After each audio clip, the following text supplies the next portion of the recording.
بسم الله الرحمن الرحيم وأسمع شيء في الأرض ولا بسمع اللهم لا يأتي بالحسنات أنت ولا ينفع السيئات ولا حول ولا قوة.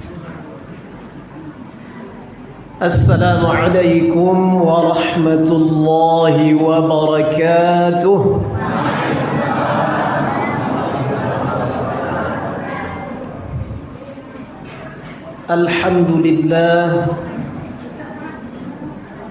الحمد لله الذي أسرى بعبده ليلا من المسجد الحرام إلى المسجد الأقصى.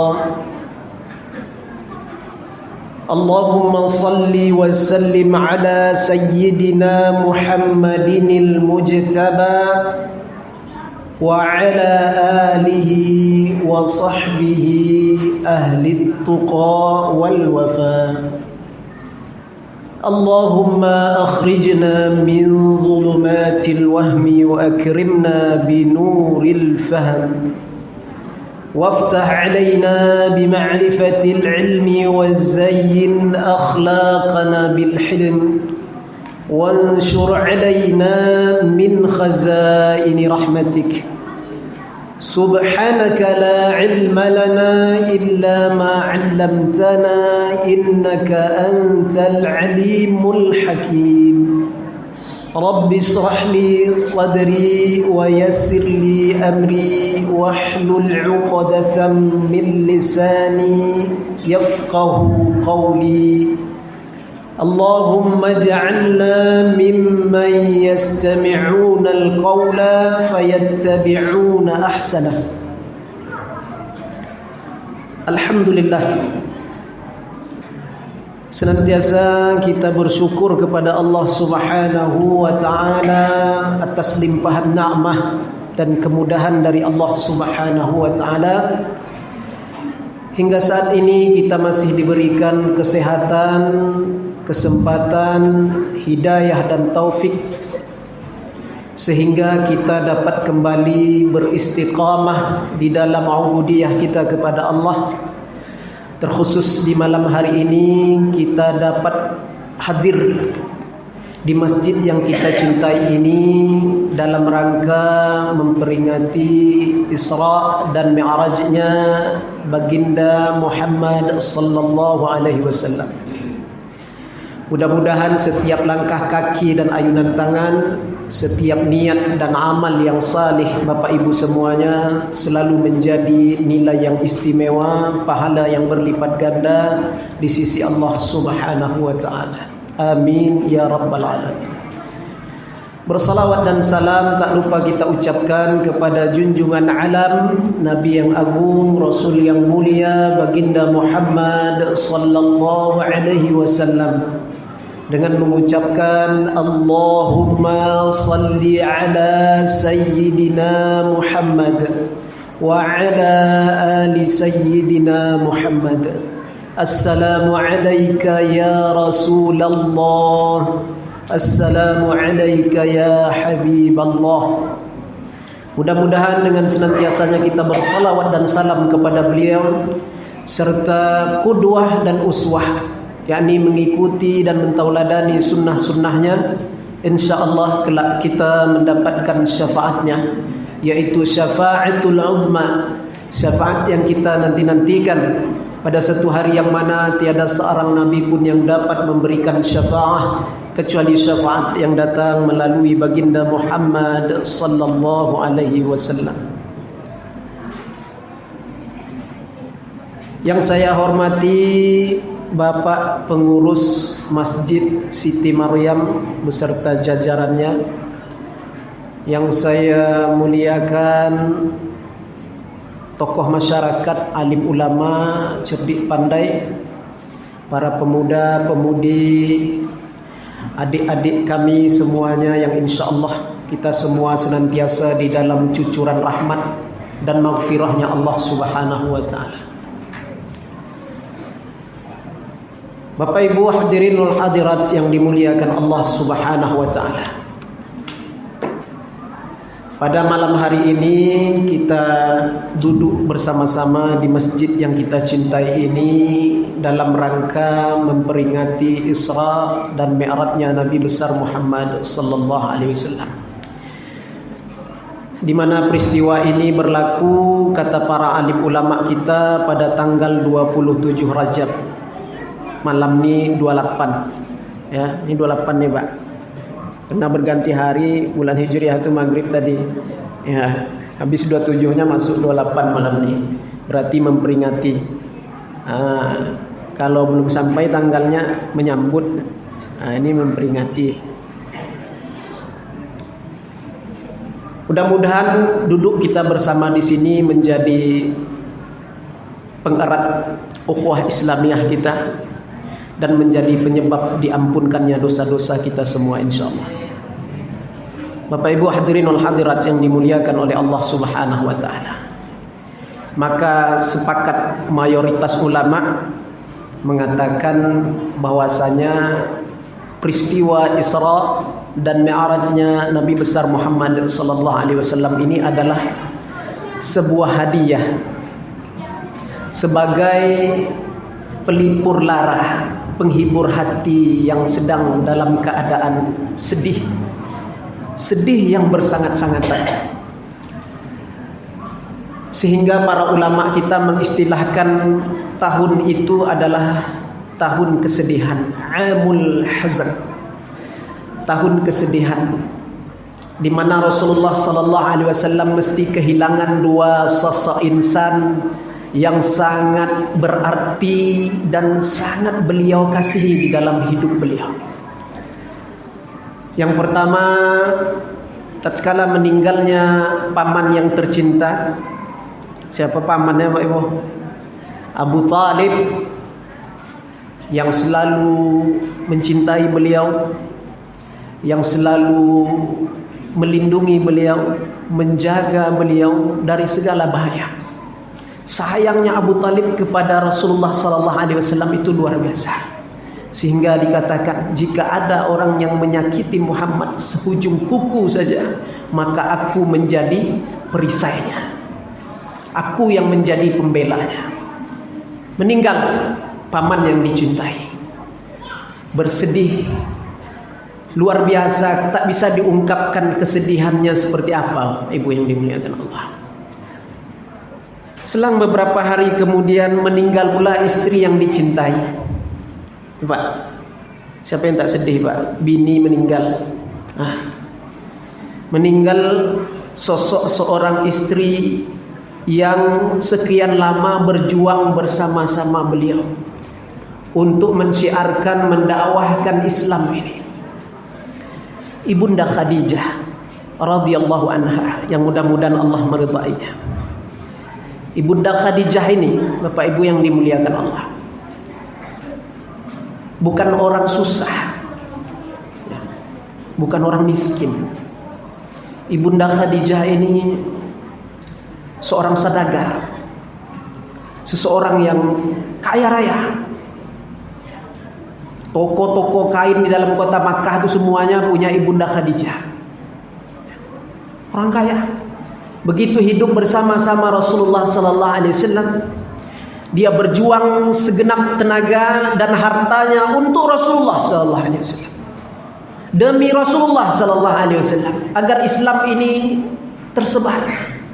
Sehingga Islam hari ini sampai ke kita berkah perjuangan daripada Ibunda Khadijah radhiyallahu.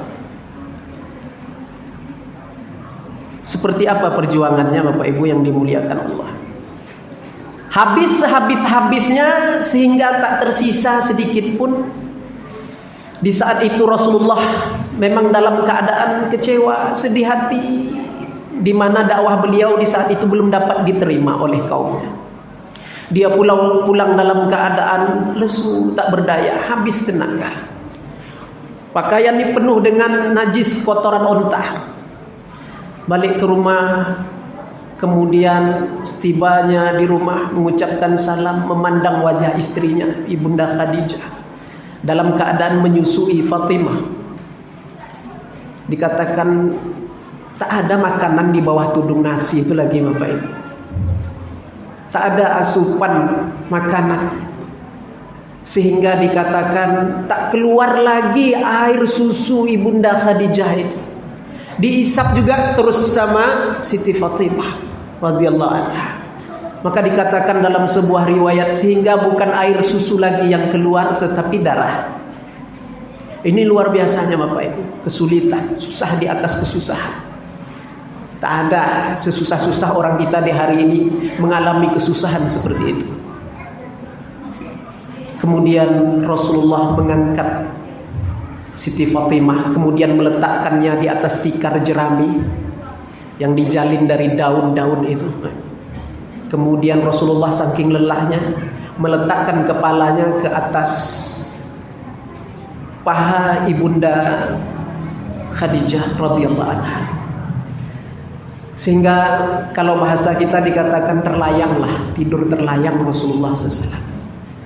Ibunda Khadijah memegang rambut yang mulia Rasulullah SAW, mengelus-elusnya, sehingga dia pandang, dia tatap wajah Rasulullah, menitip air mata ibunda Khadijah, menangis ibunda Khadijah, menitik di pipi baginda sallallahu alaihi wasallam. Maka baginda menatap wajah istrinya. Rasulullah berkata, "Kenapa engkau menangis wahai Khadijah? Apakah engkau menyesal menikah dengan Muhammad? Apakah engkau bersedih menyesal dikarenakan menikah dengan seseorang Muhammad?" Bapak Ibu yang dimuliakan Allah, apa kata ibunda Khadijah radhiyallahu anha? "Wahai suamiku, wa ya Rasulullah, aku menangis bersedih ini bukan dikarenakan aku menyesal menikah denganmu, tapi aku menangis bersedih karena tidak ada lagi harta yang dapat kuberikan untukmu di dalam perjuangan menyebarkan Islam ini. Dah habis ya Rasulullah, tidak ada tersisa sedikit pun." Menangis disebabkan tak ada lagi harta yang dapat diberikan untuk Rasulullah sallallahu alaihi wasallam, untuk membantu perjuangan Rasulullah sallallahu alaihi wasallam. Menangis sejadi-jadinya Ibunda Aisyah. Luar biasa. Bapak Ibu yang dimuliakan Allah Subhanahu wa taala. Sehingga Ibunda Khadijah, ya, Ibunda Khadijah radhiyallahu anha mengatakan, "Wahai suamiku, wahai Rasulullah, jikalaupun nanti sesudah matiku tulang belulangku ini masih bisa digunakan untuk membantu perjuanganmu di jalan Allah, barangkali dijadikan untuk jembatan menyeberang melawan musuh, gunakanlah ya Rasulullah. Gunakanlah wahai suamiku." Masya Allah, tulangnya pun masih diserahkannya juga. La ilaha, kenapa tidak sayang Rasulullah dengan istri seperti ini? Nah, Bapak Ibu yang dimuliakan Allah Subhanahu wa taala, ya mudah-mudahanlah banyak lagi Khadijah di dalam Masjid Siti Maryam ini, insyaallah, ya, yang membantu suaminya di dalam ketaatan kepada Allah Subhanahu wa taala, yang mengingatkan suaminya setidak-tidaknya ketika azan berkumandang, "Bang, dah azan solat lah lagi." Ya, nape itu juga dimainkan lagi, "Bang, gila solat." Itu Khadijah tuh, ya, Khadijah tuh. Bapak Ibu yang dimuliakan Allah Subhanahu wa taala, sedih di atas kesedihan yang dirasakan oleh Rasulullah ini tak dapat diungkapkan. Kemudian Bapak Ibu yang dimuliakan Allah, Allah ingin memberikan pengobat hati, pelipur hati yang sedih, hadiah, yaitu peristiwa Isra dan Mi'raj ini. Isra dan Mi'raj ini sepakat ulama Bapak Ibu, ini hadiah dari Allah untuk Rasulullah, ya, untuk mengobati hati beliau yang sedang gelisah, yang sedang sedih. Maka Allah ceritakanlah kisah ini, Allah abadikan di dalam surah Al-Isra, sebagaimana yang dibacakan oleh qari kita tadi, Bapak Imam kita tadi. Mudah-mudahan apa yang dibaca menjadi kebaikan dan yang mendengar juga mendapatkan kebaikan. dan dijadikan iktibar. Turunlah surah Al-Isra ayat yang pertama. Allah Subhanahu wa taala berfirman, A'udzu billahi minasy syaithanir rajim. Bismillahirrahmanirrahim. Subhanalladzi asra bi'abdihi laylan minal masjidil harami ilal masjidil aqsa alladzi barakna haulahu linuriyahu min ayatina innahu huwas sami'ul basir. Sadaqallahul azim. Subhana, Allah mulai firman-Nya yang mulia dengan kata subhana. Apa maknanya Bapak Ibu yang dimuliakan Allah? Subhana, Maha suci. Tatkala kita bertasbih subhanallah, Maha suci Allah. Subhana, Maha suci. Alladzi, zat yang asra, memperjalankan di waktu malam, bi'abdihi lailam. Itu subhanalladzi asra bi'abdihi laila. Maha suci zat yang maha memperjalankan hambanya di waktu malam. Jadi di dalam ayat ini Bapak Ibu yang dimuliakan Allah, kata-kata subhana itu yakni Allah ingin mensucikan dirinya, mensucikan dirinya dari segala sifat-sifat kekurangan. Kita yang mengucapkan subhana, yang membaca ayat ini juga mesti mensucikan hati kita dari segala sifat-sifat kekurangan, ya, yang tidak boleh ada pada zat Allah Subhanahu wa taala. Itu subhana. Dan kata subhana ini Allah mulai di dalam ayat ini untuk menunjukkan bahwasanya peristiwa yang akan diceritakan ini Bapak Ibu yang dimuliakan Allah adalah peristiwa atau kejadian yang tak dapat kita bayangkan seperti apa, yang tak dapat kita fikirkan seperti apa, ya. Tak masuk di dalam akal logika kita.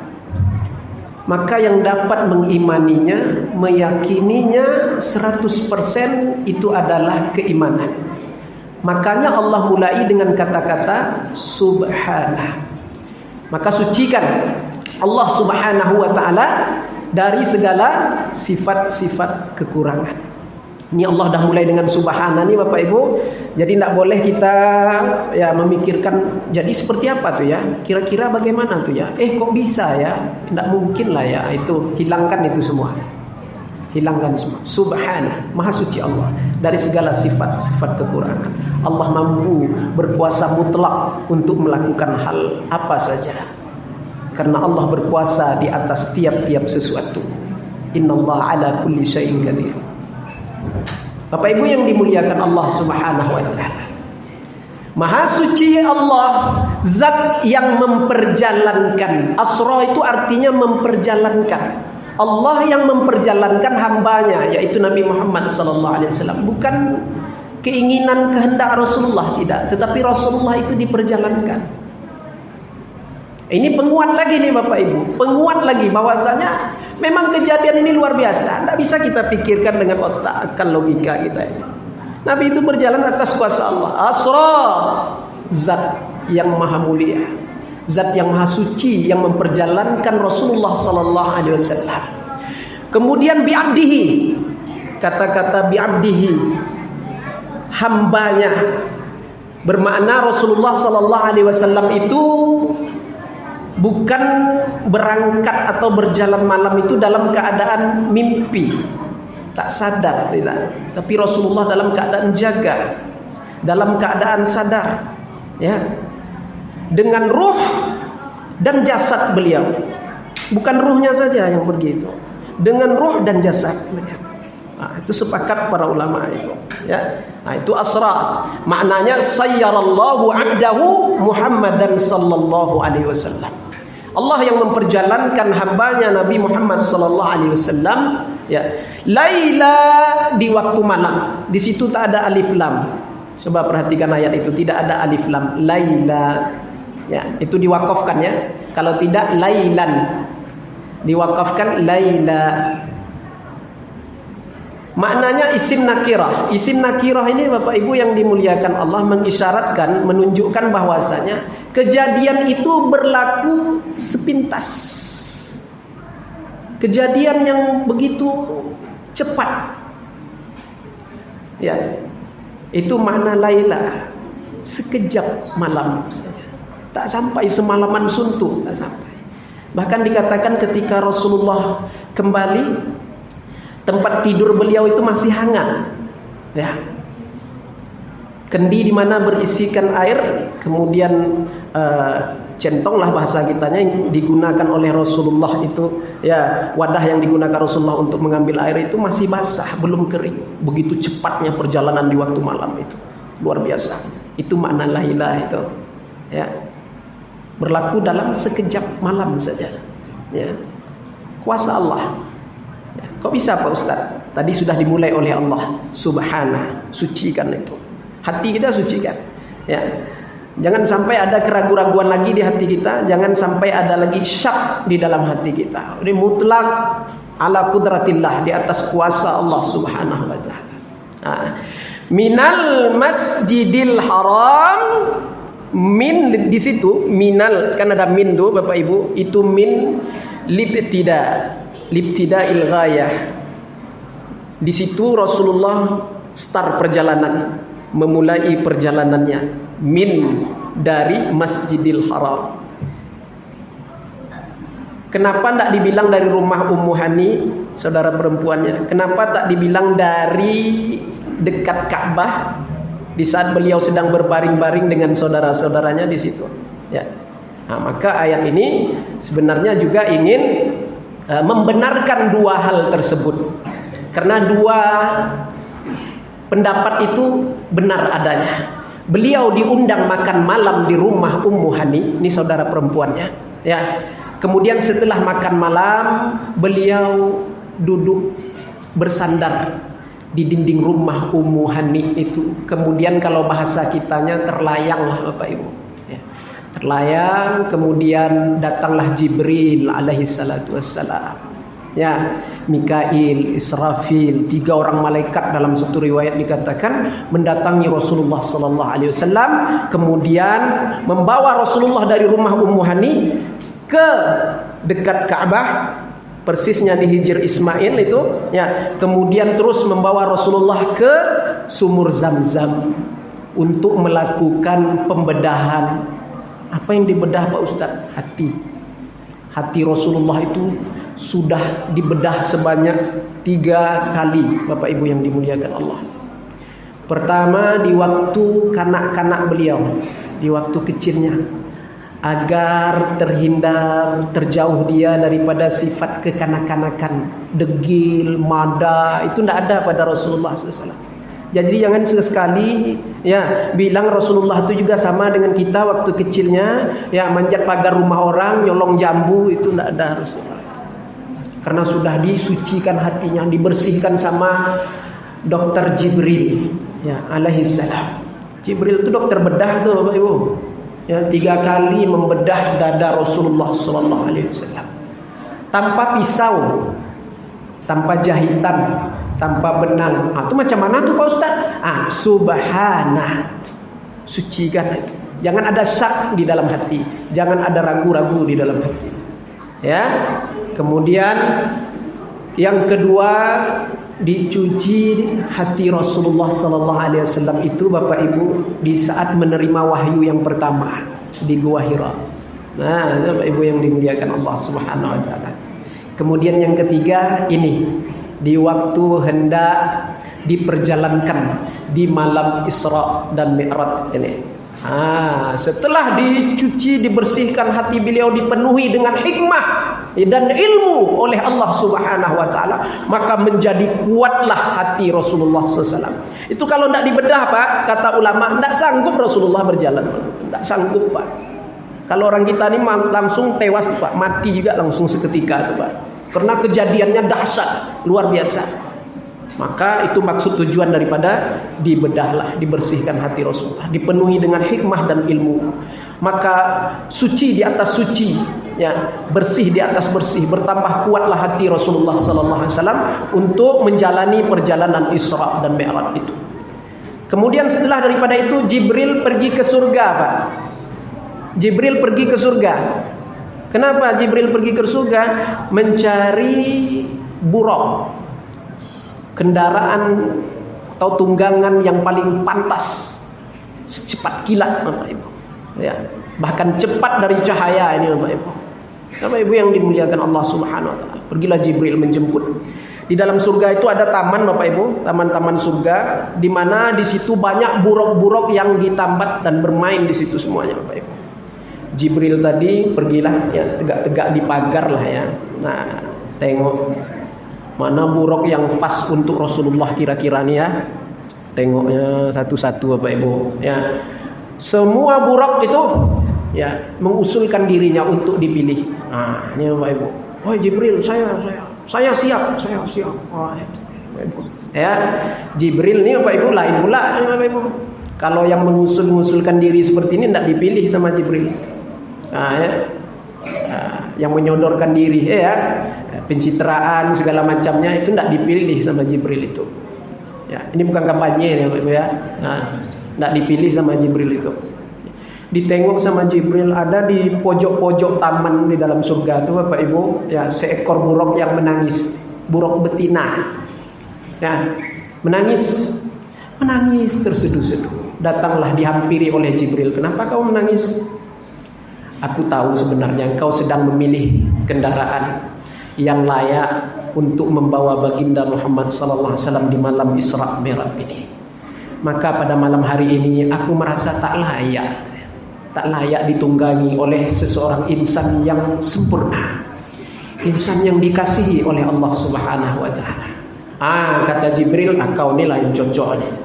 Yuk ikut. Ya, Bapak Ibu. Jibril itu milih yang tawadu, Bapak Ibu, ya, yang rendah hati, yang tidak sombong, tidak pencitraan. Ya, kalau tidak pencitraan ini kini tidaklah dipilih orang, Bapak Ibu. Macam mana pula cara, Bapak Ibu yang dimuliakan Allah Subhanahu wa taala. Kemudian Jibril mendatangkan seekor buraq kepada Rasulullah SAW. Minal Masjidil Haram ilal Masjidil Aqsa. Kenapa tidak Mi'raj aja langsung dari Masjidil Haram tuh, Pak Ustaz? Naik aja dari Masjidil Haram tuh langsung, Apa pula ribet-ribet ke Palestina pula, ke Masjidil Aqsa pula? Allah kan Maha Kuasa. Kalau ada orang ngomong kayak gini nanti, Bapak Ibu, ya, ini biasanya para munafikun ini, Bapak Ibu, ya, orang-orang munafik. Kalau ada yang ngomong kayak gitu nanti Bapak Ibu mesti ada itu caranya seperti apa untuk menolak perkataan itu, membantahnya seperti apa. Jadi Bapak Ibu, para ulama menjelaskan di dalam kitab-kitab tafsir mereka, sedangkan Allah telah menceritakan bahwasanya perjalanan Isra Rasulullah ini dimulai dari Masjidil Haram ke Masjidil Aqsa. Setelah itu dari Masjidil Aqsa barulah dimi'rajkan ke langit. Sudah diceritakan seperti itu perjalanannya. Banyak juga orang kafir nih, Bapak Ibu, ya, yang tidak percaya, yang ingkar sehingga mengatakan Rasulullah majnun, gila dan sebagainya. Apalagi kalau Rasulullah diberangkatkan atau dimi'rajkan langsung ke langit dari Masjidil Haram. Tentunya bertambah menolak lagi itu orang-orang kafir itu, Bapak Ibu. Itu hikmah, salah satu hikmah kenapa Rasulullah dimi'rajkan dari Baitul Maqdis, dari Palestina itu. Itu. Minal Masjidil Haram ilal Masjidil Aqsa. Setibanya di Masjidil Aqsa, saya singkat aja nih Bapak Ibu. Setibanya di Masjidil Aqsa, Rasulullah menambatkan kendaraannya itu, burak itu Bapak Ibu, di musola bawah tanah, musola burak itu. Nanti kalau Bapak Ibu pergi ke Palestina, Baitul Maqdis ada di bawah, agak ke bawah dia. Nah, Ustaz dah pernah pergi enggak? Saya nengok di YouTube juga. Bapak Ibu yang dimuliakan Allah SWT. Nanti agak ke bawah dia turun, itu ada musola burak di situ. Nanti di dinding musola itu ada seperti halqah gelang besi warna kuning, itu diletakkan di dinding itu. Disitulah Rasulullah pernah menambatkan buruknya. Itu menurut kepercayaan orang-orang setempat. Ya, nanti kalau bagi Bapak Ibu Baitul Maqdis, pergi ke musola burak bawah tanah itu nanti nampak itu. Ya, Bapak Ibu yang dimuliakan Allah, setelah Rasulullah menambat kendaraannya, kemudian Rasulullah menjadi imam salat. Rasulullah menjadi imam salat. Imam salat sekalian arwah para anbiya alaihimus salatu wassalam. Jadi ruh-ruh para anbiya dikumpulkan oleh Allah Subhanahu wa taala salat bersama Rasulullah sallallahu alaihi wasallam. Rasulullah yang jadi imam. Siapa yang azan Pak Ustaz? Jibril yang mengundangkan azan. Jadi yang pertama sekali mengundangkan azannya Jibril alaihissalam. Ya. Bukan Bilal, Jibril pernah memandangkan azan itu. Nah, Pak Ibu, lafaznya kayak mana Ustaz? Wallahu alam, saya tidak tahu seperti apa lafaznya. Ya. Bapak Ibu yang dimuliakan Allah SWT, kemudian Rasulullah salat menjadi imam. Tempat Rasulullah salat menjadi imam itu namanya Qubbatul Mi'raj. Hingga sekarang masih ada. Qubbatul Mi'raj itu hingga sekarang masih ada. Masih diabadikan. Kalau Bapak Ibu pergi nanti bertemu itu bukan Qubbatul Mi'raj, maaf, Qubbatul Imam. Salah cakap. Qubbatul Imam. Tempat Rasulullah berdiri menjadi imam sekalian para arwah anbiya alaihimus salatu wassalam. Rupanya para anbiya ini sudah mengambil janji Bapak Ibu. Bahwasanya keinginan para anbiya alaihimus salatu wassalam ingin salat bersama Rasulullah sallallahu alaihi wasallam. Di mana mereka menginginkan Rasulullah menjadi imamnya. Disitulah Allah tepati janjinya. Bapak Ibu yang dimuliakan Allah Subhanahu wa taala. Setelah itu Bapak Ibu yang dimuliakan Allah, Rasulullah ditawarkan 2 wadah atau 2 gelas. Yang pertama berisikan air madu, sebagian riwayat mengatakan susu. Kemudian yang satu wadah lagi yaitu arak, ya minuman yang memabukkan. Maka Jibril alaihissalam memerintahkan kepada Rasulullah SAW untuk pilih salah satunya. Rasulullah memilih susu. Asabtal fitrah ya Muhammad, kau telah memilih kesucian. Tepat, yang kau pilih ini adalah kesucian. Andai kata kau ambil gelas yang berisi arak ini, minuman yang memabukkan ini, niscaya umatmu semuanya akan mabuk maksiat, melakukan dosa kepada Allah Subhanahu wa taala. Itu pun Rasulullah sudah memilih gelas susu tuh Bapak Ibu. Masih banyak juga kita yang bermaksiat kepada Allah itu. Apalagi Rasulullah ambil gelas arak itu Bapak Ibu. Teler semua kita. Bapak Ibu, maksiat semua kita nih, tidak ada yang taat kepada Allah. Bapak Ibu yang dimuliakan Allah Subhanahu wa taala. Setelah daripada itu Rasulullah sallallahu alaihi wasallam memulai perjalanan Mi'raj. Mi'raj ini pendapat yang kuat mengatakan adalah tangga yang digunakan oleh Rasulullah untuk naik, ya, melintas atau menembus langit pertama, kedua, ketiga sampai ke-7, sampai ke Sidratul Muntaha. Tangga. Jadi Mi'raj itu tangga. Ya Bapak ya, bukan tangga yang seperti kita lihat tuh, enggak ya. Nah, ini wallahu alam lagi nih, ya. Jangan disama-samakan, ya. Tangga Mi'raj. Jadi Rasulullah menggunakan tangga itu untuk menembus langit yang pertama hingga langit yang ke-7. Saya tidak bercerita detail di sini karena Bapak Ibu sudah sering dengar tiap tahun. Saya ingin sampaikan saja, di dalam perjalanan Mi'raj Rasulullah ini ada suatu kejadian yang dilihat oleh Rasulullah sallallahu alaihi wasallam, di mana Rasulullah melihat orang-orang yang memegang perutnya besar, sebesar rumah, sebesar masjid, ya. Kalbuyut. Mereka memegang perut-perut mereka itu, di mana perut mereka besar sebesar-besar rumah, dan di dalam perut itu ada ular. Ya Bapak Ibu. Bertanyalah Rasulullah kepada Jibril alaihissalatu wassalam, siapa mereka ini wahai Jibril? Apa kata Jibril? Aklatur riba, yaitu orang-orang yang memakan riba. Bapak Ibu yang dimuliakan Allah Subhanahu wa taala. Kemudian Rasulullah juga diperlihatkannya siapa? Berupa orang tua, nenek-nenek tua renta. Tapi semakin dipandang semakin cantik. Semakin dipandang semakin hanyut pandangan Rasulullah. Rasulullah berusaha menolehkan pandangannya daripada nenek-nenek tua itu. Siapa itu? Jibril berkata, dunia. Itulah dunia Muhammad. Jadi dunianya Pak Ibu udah tua, tapi karena dihiasi dengan pernak-perniknya, lihat indahnya keduniaannya Pak Ibu yang dimuliakan Allah, sehingga kita terhanyutkan, sehingga kita terbuai. Begitulah ibaratnya Bapak Ibu. Rasulullah melihat dalam keadaan seperti orang yang sudah tua, renta, nenek-nenek semakin dilihat semakin hanyut hati Rasulullah SAW. Itulah dunia. Bapak Ibu yang dimuliakan Allah Subhanahu wa taala. Terus Rasulullah sallallahu alaihi wasallam sampai kepada Sidratul Muntaha. Apa Sidratul Muntaha ini Bapak Ibu? Sidratul Muntaha, pohon bidara. Pohon bidara. Sidrah itu pohon bidara yang letaknya tertinggi. Makhluk Allah yang paling besar sekali, yaitu pohon bidara.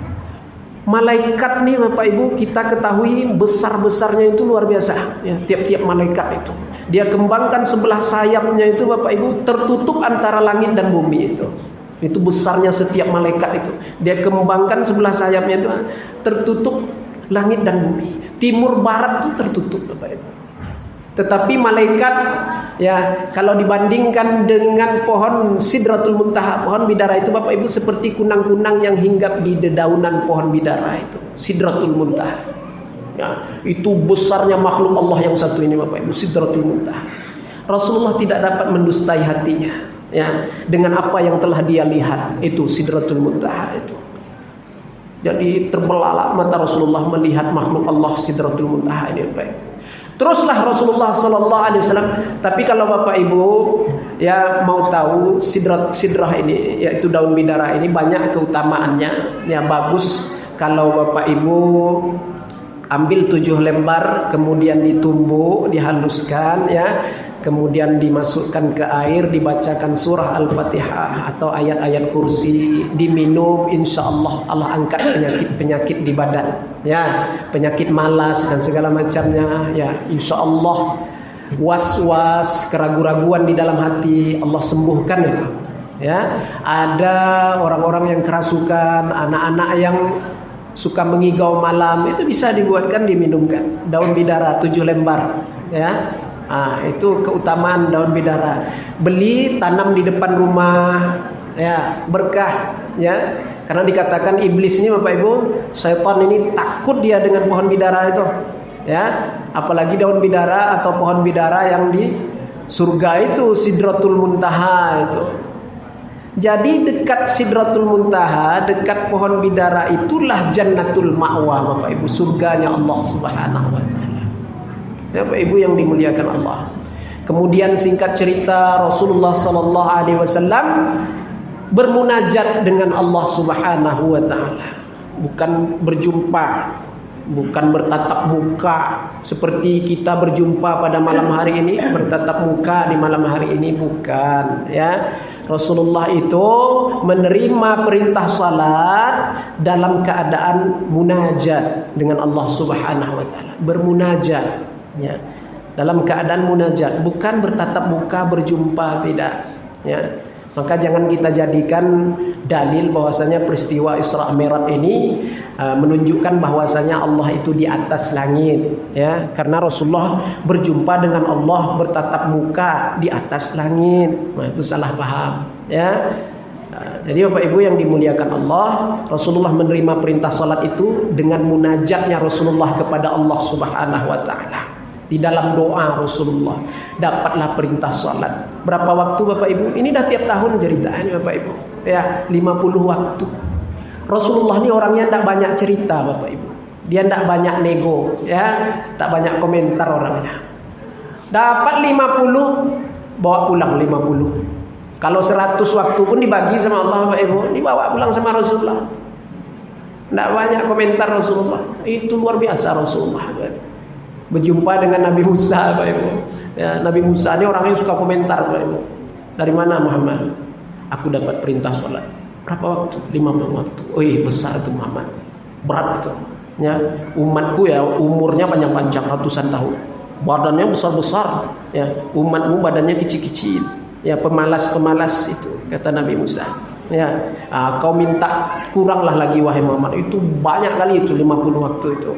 Ya, Bapak Ibu, maka berkah Nabi Musa juga sebenarnya, Bapak Ibu. Ya, ada juga jasa Nabi Musa di situ sebenarnya, Bapak Ibu. Kalau tidak ketemu sama Nabi Musa lah, Bapak Ibu, ajak kita nih, Bapak Ibu. Ya, 50 waktu ya. Ini aja yang kadang-kadang udah mulai mengaji mawazan kita dari Saudi. Udah ngaji pula hari ini. Bapak Ibu, mawazan pula lagi ya. Bapak Ibu yang dimuliakan Allah Subhanahu wa taala. Ya, apalagi 50 itu Bapak Ibu. Sebentar-bentar azan aja itu, sebentar azan tak sempat lagi kameramen live streaming. Bapak Ibu yang dimuliakan Allah Subhanahu wa taala.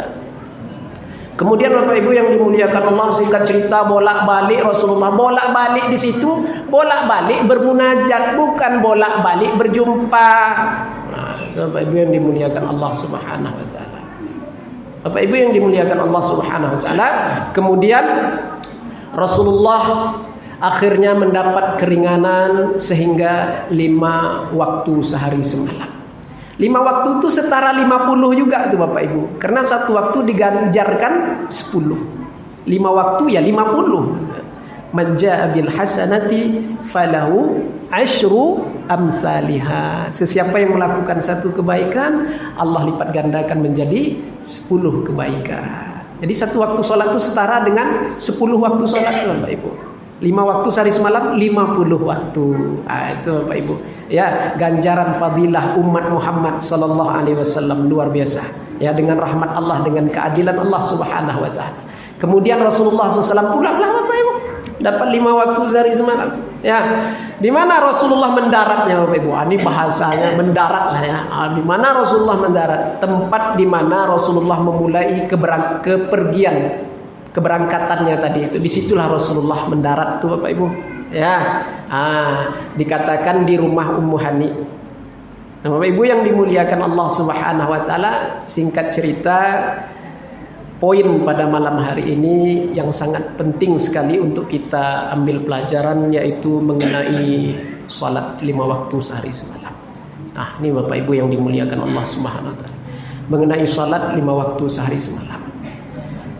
Akan datang suatu masa generasi yang akan menyia-nyiakan salat.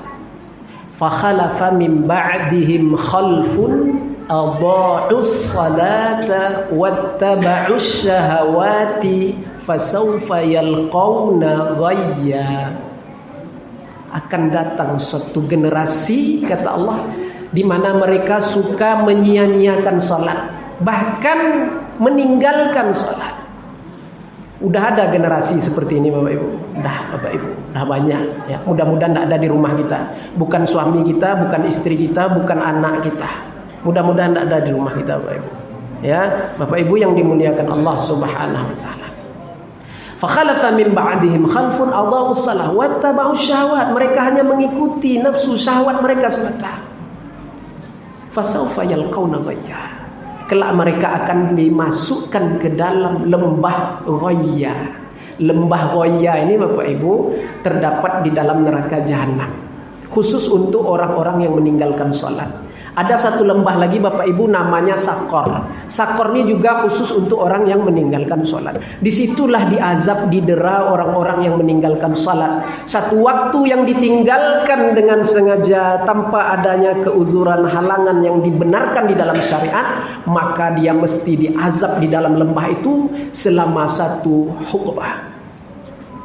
1 hukbah itu setara dengan 80 tahun akhirat.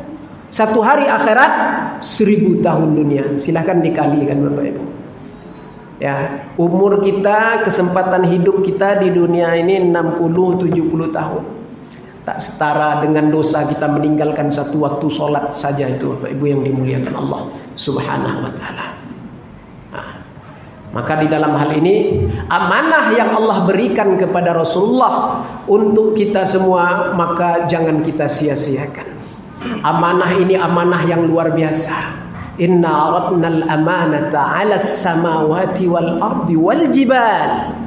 Kami telah sodorkan amanah ini, kata Allah, kepada langit, kepada bumi, kepada bukit. Mereka tak sanggup mengembani amanah ini. Fa abaina ayyahmilna wa asfaqna minha wa hamalaha al-insan. Diberikan ke langit, langit terbelah. Diberikan kepada bumi, bumi ini menjadi hancur, Bapak Ibu. Diberikan kepada bukit, bukit tak sanggup menerimanya. Siapa yang sanggup menerima amanah ini, Bapak Ibu? Al-insan. Fahmalah al-insan. Manusia yang sanggup menerima amanah ini. Amanah apa itu? Pada sebahagian kitab tafsir para ulama mengatakan, yaitu as-salawatul khams, salat 5 waktu sehari semalam. Ya, Bapak Ibu yang dimuliakan Allah Subhanahu wa taala. Maka terapkan kepada diri kita, ya, untuk menjaga salat 5 waktu dengan cara yang dicontohkan oleh Rasulullah SAW, berjamaah di masjid di mana azan dikumandangkan, situ salat berjamaah, Bapak Ibu yang dimuliakan Allah Subhanahu wa taala. Itu sunnah Rasulullah SAW. Ya. Jangan sesekali kita menganggap remeh dengan salat berjamaah nih, Bapak Ibu. Ya. Itu kan dah ramai di masjid itu, untuk apa pergi lagi? Nah, kan kemarin belajar fikih, katanya hukum sholat berjamaah itu fardu kifayah. Kalau dah ramai-ramai ada orang melakukannya di masjid itu, tidak perlu kita datang lagi, dah lepas kita. Nah, itu memang ada pendapat itu di dalam mazhab Imam Syafi'i, Bapak Ibu. Ya, hukum sholat berjamaah fardu kifayah. Pendapat yang seterusnya lagi dikatakan di dalam mazhab Imam Syafi'i, hukum mengerjakan sholat berjamaah di masjid itu sunnatun muakkadatun, sunnat muakkadah, sunnat yang dikuatkan. Nah, itu dua pendapat itu memang ada di dalam mazhab Imam Syafi'i. Orang-orang yang paham dengan fikih mazhab Imam Syafi'i itu sudah tak asing lagi perkataan seperti itu, fardu kifayah. Tapi bagaimanapun Bapak Ibu yang dimuliakan Allah, jangan sesekali kita meremehkan salat berjamaah. Datang berjamaah, ya, insya Allah. Kalaupun salat kita itu nanti ada kekurangan seperti, ya, dalam salat ini kadang-kadang kan tidak khusyuk, Bapak Ibu. Ya, Allahu Akbar, pas Allahu Akbar itu aja kita khusyuknya, ya. Nah, setelah itu macam-macam lah masuk ke dalam otak kita, Bapak Ibu. Ya, tah kedai, gulai, apa semuanya masuk dalam pemikiran kita, Bapak Ibu. Kita bawa hal-hal di luar salat itu di dalam salat. Itu kan cacat sebenarnya salat kita, Bapak Ibu. Ya, maka karena kita salat berjamaah tadi, ada yang menyempurnakannya, Bapak Ibu. Kita tidak khusyuk, barangkali teman kita sebelah khusyuk salatnya sempurna, ikut sempurna salat kita. Karena kita berjamaah, itu keutamaan jamaah itu, Bapak Ibu. Ya. Sama dengan keutamaan berdoa bersama-sama, Bapak Ibu. Keutamaan berdoa bersama-sama itu luar biasa, Bapak Ibu. Mustajab itu.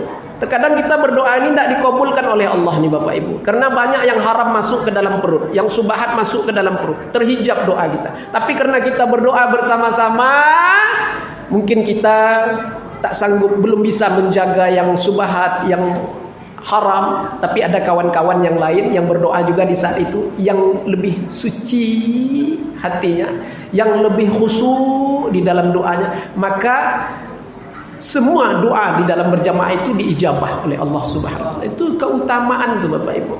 Berjamaah itu keutamaannya luar biasa. Ya, sampai makan pun di rumah tuh jangan sendiri-sendiri, Bapak Ibu. Ya, panggil istri, panggil anak, makan berjamaah. Kalau bisa satu nampan, itu sunnah Rasulullah. Satu nampan makan, berjamaah lah pokoknya. Ini enggak, ya. Nah, waktu hari pernikahan tuh aja suap menyuap ke Bapak Ibu. Ya, habis itu lantaklah nak makan, enggak nanti. Ya, bapak makan siangnya jam 12, ibu makan siangnya jam 4 sore. Bapak Ibu. Berjamaah, Bapak Ibu. Makan bersama-sama itu sunnah Rasulullah. Ya, kalau bisa suapkan istri itu, ya, istri suapkan suami, sunnah Rasulullah tuh. Ya. Baru bangkit kembali keharmonisan di dalam rumah tangga itu, Bapak Ibu. Kalau suka cekcok, ribut-ribut, persangka buruk kepada istri, kepada suami, makan sama-sama. Ya, makan sama-sama. Insya Allah Bapak Ibu, ya, hilang segala rasa yang tak baik di dalam hati.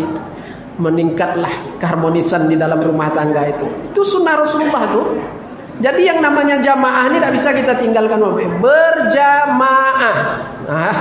Ini ya, salat berjamaah di masjid. Tak ada cerita sholat sendiri-sendiri di rumah kecuali dalam keadaan uzur. Nah, Bapak Ibu yang dimuliakan Allah Subhanahu wa taala. Rasulullah itu dalam keadaan sakit sekalipun tetap berjamaah sholatnya, bahkan dipapah oleh sahabat-sahabatnya. Ya, tetap berjamaah di masjid. Hanya Bapak Ibu yang dimuliakan Allah Subhanahu wa taala. Dan kita ingatkan, kita terapkan juga kepada anak-anak cucu kita agar menjaga salat yang 5 waktu. Umur 7 tahun diperintahkan untuk mengerjakan salat. 7 tahun. Suruh dia. Itu sudah boleh disuruh 7 tahun itu. Sudah mayyiz itu. Ya. Kemudian umur 10 tahun disuruh, tidak mau juga, pukul kata Rasulullah. Itu diperintahkan untuk dipukul. Pukul yang mendidik, bukan pukul yang menyacatkan. Ya, itu Bapak Ibu yang dimuliakan Allah. Agar dia terbiasa, ya, agar dia terbiasa dengan melaksanakan salat itu. Ya mesti dibiasakan Bapak Ibu. Kalau tidak dibiasakan tidak akan bisa Bapak Ibu. Anak-anak nih, ya, sekarang lagi demam lato-lato Bapak Ibu. Ya, anak ini demam lato-lato. Di mana-mana suara lato-lato. Bagus tuh, udah berkurang nampaknya saya tengok megang HP apa segala macam. Bagus juga itu. Ada hikmahnya juga lato-lato Bapak Ibu. Ya, tapi Bapak Ibu tidak boleh berpuas hati sebatas itu saja Bapak Ibu. Ya, masuk waktu sholat, suruh dia sholat. Simpan lato-latomu, sholat dulu. Itu Bapak Ibu. Nah, Bapak Ibu yang dimuliakan Allah Subhanahu wa taala. Karena sholat ini bukan hal yang sepele Bapak Ibu. Ibu, bapak dulu pernah meninggalkan sholat mulai dari awal balik, mulai dari awal balighah bagi ibu-ibu, ya. Sekira-kira berapa waktu yang pernah ditinggalkan Bapak Ibu? Mulai dari awal balik, ya. Mulai dari awal balighah kalau ibu-ibu. Berapa waktu yang sudah ditinggalkan itu? Tak terhitung loh Pak Ustaz. Banyak Pak Ustaz. Taubat. Taubat dulu, ya. Taubat kepada Allah, ya Allah, aku bertobat dari meninggalkan sholat ya Allah. Aku tidak akan mengulanginya lagi ya Allah. Dan aku berniat ya Allah, setiap sholat yang pernah ku tinggalkan dulu-dulu itu ya Allah, aku niat untuk mengqadanya ya Allah. Itu dia Bapak Ibu yang dimuliakan Allah. Macam mana pula cara mengqadanya tuh Pak Ustaz? Tidak terhitung tuh Pak Ustaz. Makanya jangan dihitung. Kalau dihitung ya tidak terhitung Bapak Ibu. Banyak kali itu kita meninggalkan sholat tuh. Apalagi subuh. Subuh waktu kita degil-degil dulu kan paling istiqomah tuh kita tinggalkan. Subuh kan istiqomah kita tinggalkan, ya. Subuh itu yang paling banyak kita tinggalkan tuh Bapak Ibu, ya. Maka diqadha. Sepakat ulama 4 mazhab di dalam mengqadha salat ini wajib hukumnya. Nah Bapak Ibu, salat yang pernah kita tinggalkan itu mulai dari awal balighah itu wajib diqadha. Enggak main-main. Ya. Saya kan sudah bertobat Pak Ustaz. Tobat itu menghapuskan dosa. Ya, tobat itu menghapuskan dosa fungsinya, bukan menghapuskan amal ibadah yang diwajibkan oleh Allah. Salat wajib, salat fardu yang pernah kita tinggalkan itu, ya, tetap tertulis di dalam catatan amal kita, di mana kita pernah meninggalkan salat di umur sekian. Ya, di hari ini, di jam ini, semuanya tertulis lengkap di dalam kitab buku amal kita. Tak terluput sedikit pun dari pengetahuan Allah Subhanahu wa taala. Ya, kita masih tertulis di dalam buku amalan kita itu, catatan amalan kita itu sebagai tarikus shalah, orang yang pernah meninggalkan salat. Itu tidak terhapuskan dikarenakan taubat Bapak Ibu yang dimuliakan Allah.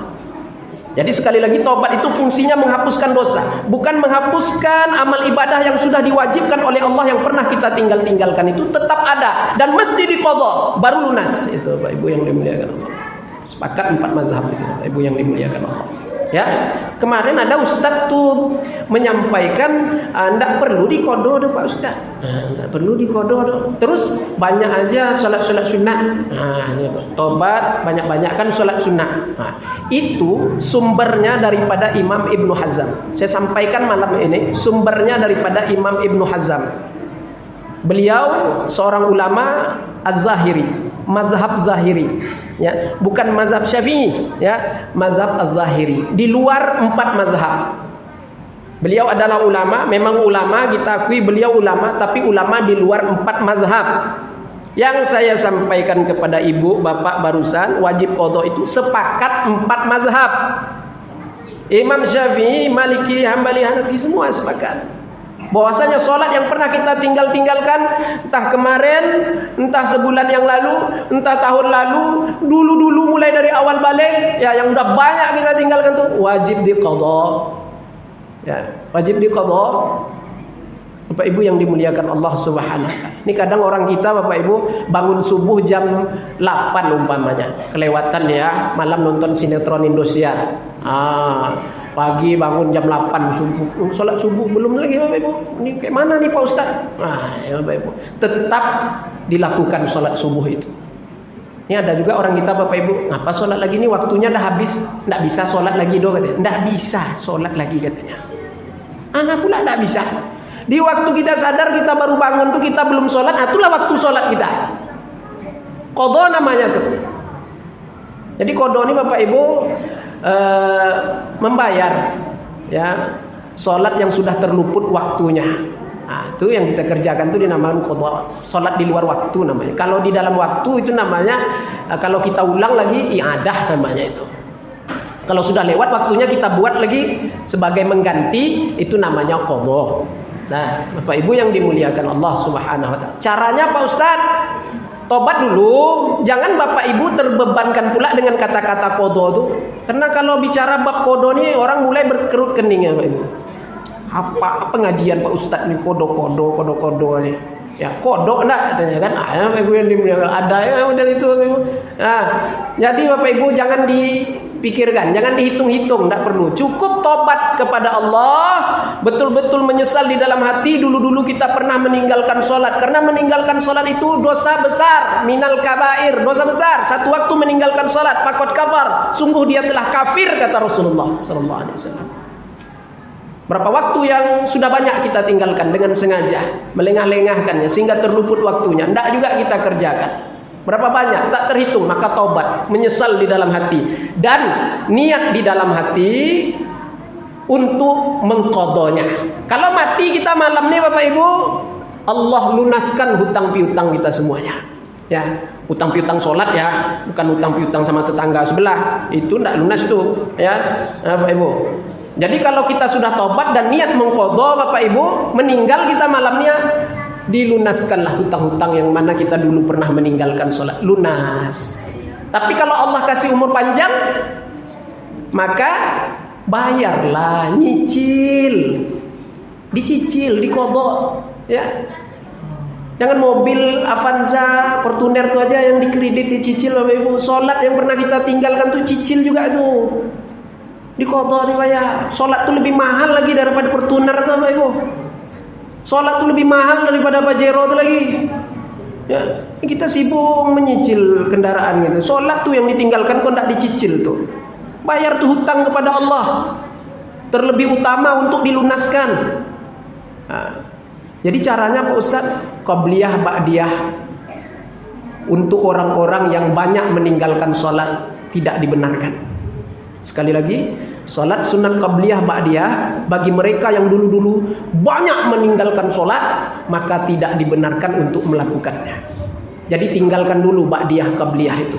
Terus gimana Pak Ustaz? Ganti niatnya dengan mengqadha salat. Maka dia telah mengqadha salatnya, lunas hutangnya, dan dapat pahala sunat qabliyah ba'diyah.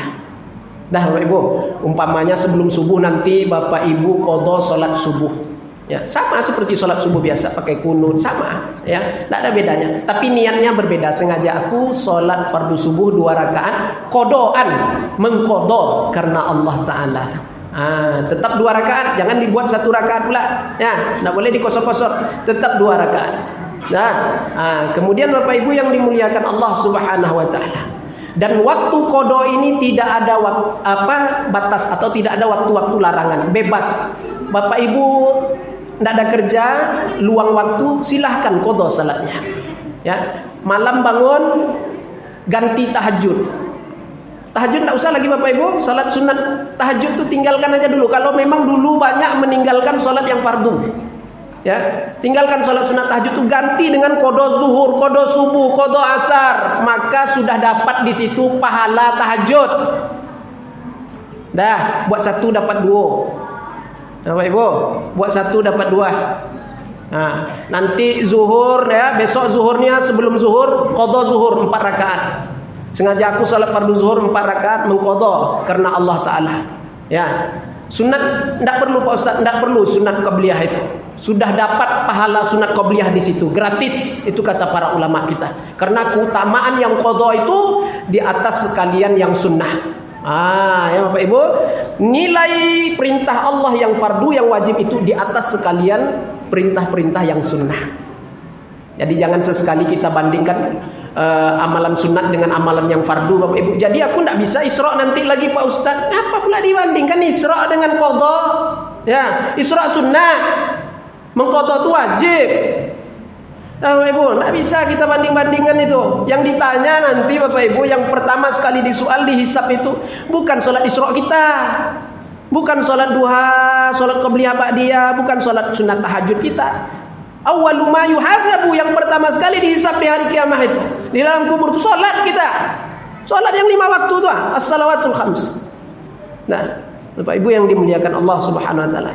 Yang penting tadi saya ulangi lagi, niat taubat ya, taubat sebenar-benar taubat, jangan mengulanginya lagi, jangan sesekali meninggalkan salat lagi, kemudian niat di dalam hati untuk mengqadanya. Itu aja. Tidak ada jangan sampai jadi beban lah di dalam pikiran, niat mengqada. Jadi kalau meninggal pendek umur kita, lunas hutang-hutang kita meninggalkan salat. Kalau Allah beri kesempatan hidup, qada salat kita. Nah, Bapak Ibu yang dimuliakan Allah Subhanahu wa taala. Mudah-mudahan apa yang kita sampaikan dan kita dengarkan pada malam hari ini dapat kita ambil iktibar pelajaran dan kita sampaikan kepada yang lain. Ya, mudah-mudahan Allah senantiasa mengistiqamahkan kita di dalam ketaatan kepadanya. Ya. Bapak Ibu yang dimuliakan Allah Subhanahu wa taala, maka kita tutup majelis kita pada malam hari ini dengan doa. A'udzu billahi minasyaitonir rajim. Bismillahirrahmanirrahim. Alhamdulillahi rabbil alamin wassalatu wassalamu ala asyrafil mursalin sayyidina Muhammad wa ala alihi wa sahbihi ajma'in. Rabbana taqabbal minna innaka antas samiul alim wa tub alaina ya maulana innaka antat tawwabur rahim. واهدنا ووفقنا إلى الحق وإلى صراط مستقيم ببركة القرآن العظيم وببركة نبيك الكريم.